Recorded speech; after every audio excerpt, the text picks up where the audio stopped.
everyone, I'm Esther Kovac and I'm here at Amsterdam Drone Week, and today I'm talking again with Maria, which is very exciting. I'm a lucky woman, twice a day, So thank you so much for coming over to the booth. And I heard there will be some technical workshops, tomorrow.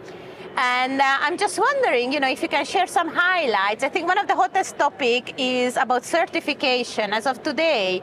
So I'm just wondering, how can we work as an industry together with the military? It's always a big question.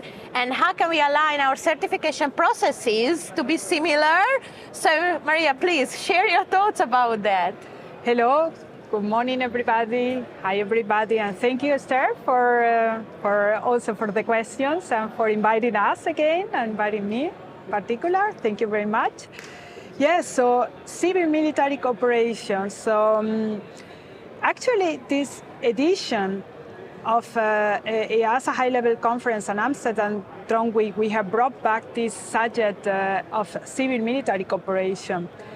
The reason being because it's becoming very high on political agenda to try to harmonize process, procedures, but also to leverage on the best of each size and to try to enable the industry to develop platforms that they can be used for civilian purpose as well as they can be used for military or state missions without redo the certification and without needing to provide additional evidence and additional work for both paths.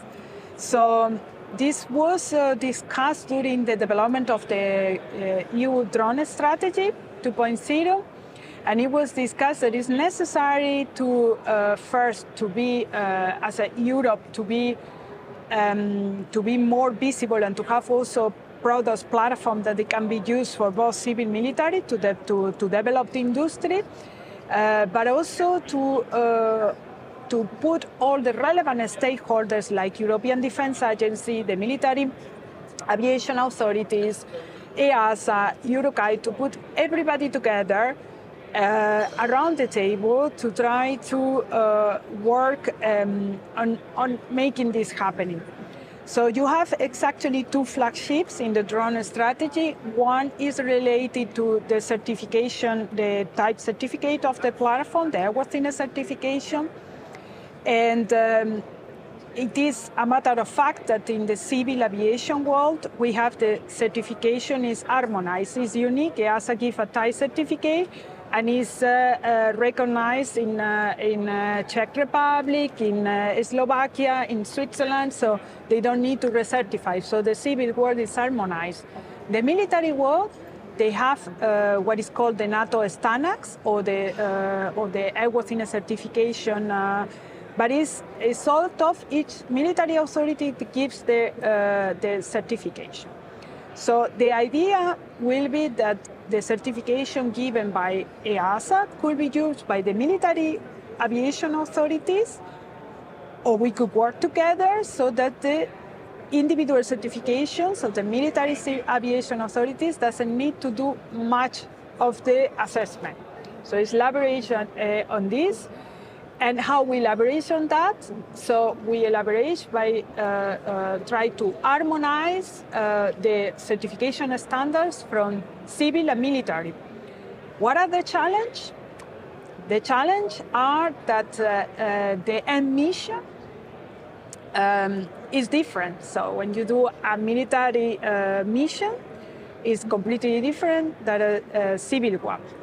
A state mission is usually also different from a civil one, although the applications are like surveillance or maritime surveillance could be both state and civil, but still a mission is different. So there may be some peculiarities that the military will need to address that the civils cannot, and vice versa. What are the opportunities? The opportunities is for the industry, and also to enable more and more integration of a manned aircraft system platform in non-segregated aerospace with the time and as soon as we can harmonize the procedures.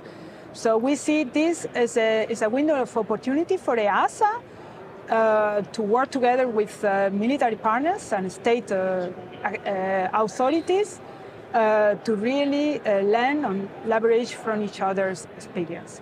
And if I understand well, it's also a new way of working together. So, referring back to our previous discussion, it's again, EASA is being very innovative to trying to figure out, a new way, which previously was kind of different, right? So I think this is also where EASA is kind of being very creative, if I can use that word, to get people together and take the initiative and move things forward, then just leave it as it is, no? Indeed. So it's as you say, it's a new way that we need to learn from each other. We need to understand each other constraints. And we have tried in the past, to work with the military aviation authorities to certification, for instance, of the A400M and other military platforms, but it has been very limited projects. Helicopters as well, but still very limited projects.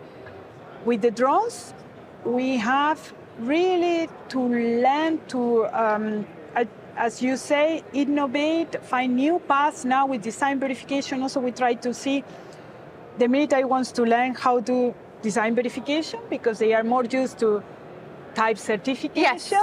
They are military, they can just go. Exactly. And a specific category, application of the specific operational risk assessment, they find it super interesting, although not every military aviation authority likes it or is able to use it, because you need really experts on risk assessment and no inspectors who check compliance. But